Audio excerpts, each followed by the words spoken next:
बोली वो direct connection है मेरा भक्त और भगवान का डायरेक्ट कनेक्शन। कुंभ क्या है? उस सागर मंथन की शुरुआत भी तो लड़ाई झगड़ों से ही हुई है। न देवता विष ले पाए न असुर विष ले पाए। वो विष का पान, लोगों की बातों का विष का पान। तो सबसे पहले कुंभ के लिए लालाहित होते हैं तो नागा साथ। पाप मुझ में ही छोड़ के जाएंगे। महाकुंभ, कुंभ क्या है?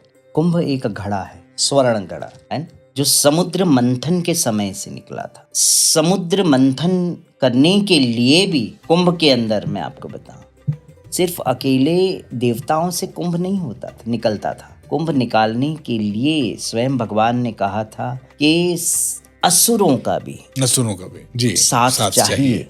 उनके साथ के बिना कुछ नहीं हो सकता था। तब देवताओं का इष्ट गोष्ठी हुआ, ब्रह्मा विष्णु महेश ने इष्ट गोष्ठी किया। वासुकी नाग को भी आमंत्रण दिया कि आपको इसका जो पर्वत है उसका डोरा बनना है। असुरों के साथ भी मिल के अमृत पाने के लिए सागर मंथन हुआ। उस सागर मंथन की शुरुआत भी तो लड़ाई झगड़ों से ही हुई है। जी, एम आई राइट? जी। असुर चाहते थे कि हम अमृत प्राप्त कर लेंगे, देवता भी चाहते थे, हम अमर होना चाहते हैं। अमृत के लिए लड़ाई तो अमृत की ही थी उस वक्त भी, कि हम पहले, है ना। तो अब सागर में से बहुत सारी चीजें निकली, विष भी निकला, मगर विष कोई नहीं चाहता था। तो हमारे अर्धनारीश्वर होने ही तो वो विष का पान किया था।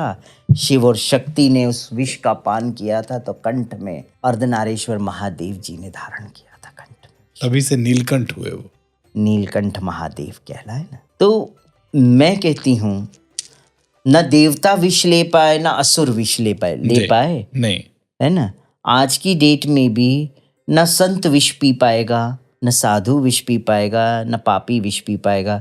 विष अगर पी रहा है तो हमारे जैसे अर्धनारीश्वर ही इस कुंभ में पी रहे हैं। आज भी वो चल रहा है, वो विष का पान, लोगों की बातों का विष का पान, संतों के तानों का विष का पान, या कोई उला ना उठाए वो भी विष जो है हमको ही कंठ में धारण करके हम रख रहे हैं। तो उस वक्त जब सागर मंथन हुआ, सब निकला, और लक्ष्मी जी का भी उसी वक्त उत्पत्ति हुई वहां से। तो वो नारायण, भगवान नारायण की आराध्य। अब अमृत की बारी है। जब अमृत का घड़ा लेके बाहर निकले तो देवताओं घड़ा लेने जा रहे थे, असुर लेके भाग गए। जब वो लेके भागे तो अमृत गिरा, जहां जहां गिरा वहां वहां कुंभ। जी। अब क्या हुआ? अमृत की प्यास थी कि हमें अमर होना है। भगवान श्री हरि ने मोहिनी का रूप ले। अब वो मोहिनी का रूप जो लिया, कुछ लोगों में गलत फहमियां है। मोहिनी जो है वो किन्नर का रूप है, रॉन्ग। मोहिनी किन्नर का रूप नहीं है।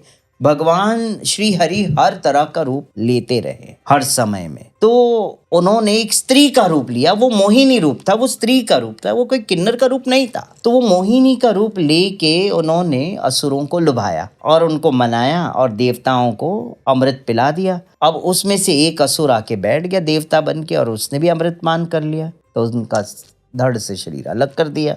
इस तरह से सागर मंथन हुआ, अमृत का पान हुआ।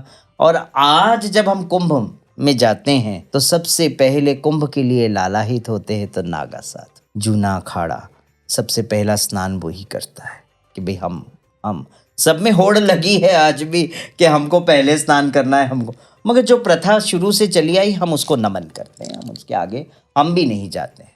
आज कुंभ का स्नान हो रहा है, पेशवाइयाँ निकल रही हैं, शाही स्नान हो रहे हैं। वो भी क्यों हो रहा है, उसका भी एक रीज़न है। भगवान विष्णु ने जब गंगा जी को कहा कि तुम्हें पृथ्वी पे जाना है और जन कल्याण हेतु सबके पाप सब आएंगे, आपके इस पवित्र जल में स्नान करके अपने पापों को धोएंगे। तो गंगा जी ने कहा कि सब अगर पाप धोएंगे इसका मतलब पाप मुझ में ही छोड़ के जाएंगे।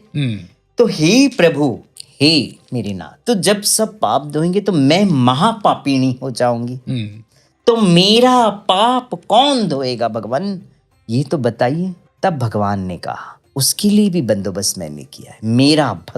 मेरा भक्त जब तेरे इस गंगा जी में स्नान करेगा तो तेरे सारे पापों का हरण मेरा भक्त अपने सर पे लेके जाए। तो बोले आपका भक्त, तो फिर आपका भक्त महापापी होगा तो उसका क्या? तो बोली वो डायरेक्ट कनेक्शन है मेरा भक्त और भगवान का डायरेक्ट कनेक्शन, वो सारा मैं ले लेता हूँ अपने सर पे।